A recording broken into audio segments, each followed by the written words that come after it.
3. Meeting of the Sanhedrin.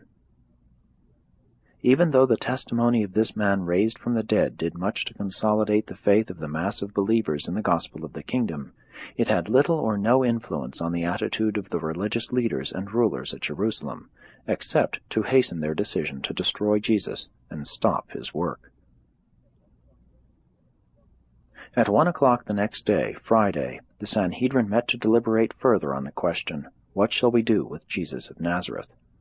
After more than 2 hours of discussion and acrimonious debate, a certain Pharisee presented a resolution calling for Jesus' immediate death, proclaiming that he was a menace to all Israel, and formally committing the Sanhedrin to the decision of death, without trial, and in defiance of all precedent. Time and again had this august body of Jewish leaders decreed that Jesus be apprehended and brought to trial on charges of blasphemy and numerous other accusations of flouting the Jewish sacred law. They had once before even gone so far as to declare he should die, but this was the first time the Sanhedrin had gone on record as desiring to decree his death in advance of a trial.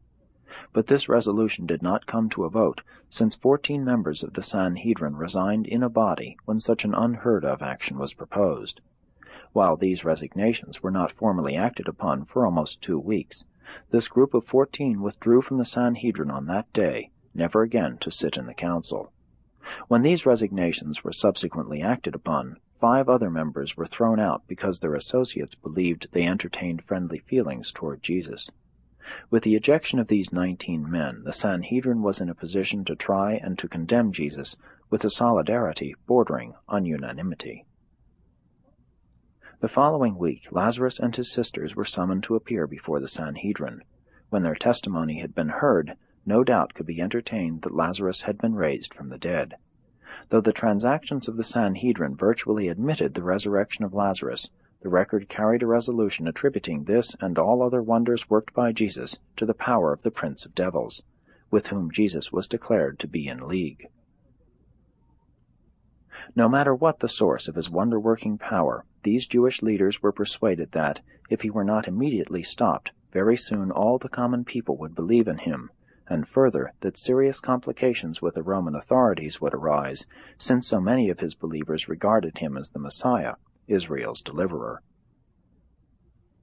It was at this same meeting of the Sanhedrin that Caiaphas the high priest first gave expression to that old Jewish adage, which he so many times repeated, "It is better that one man die, than that the community perish."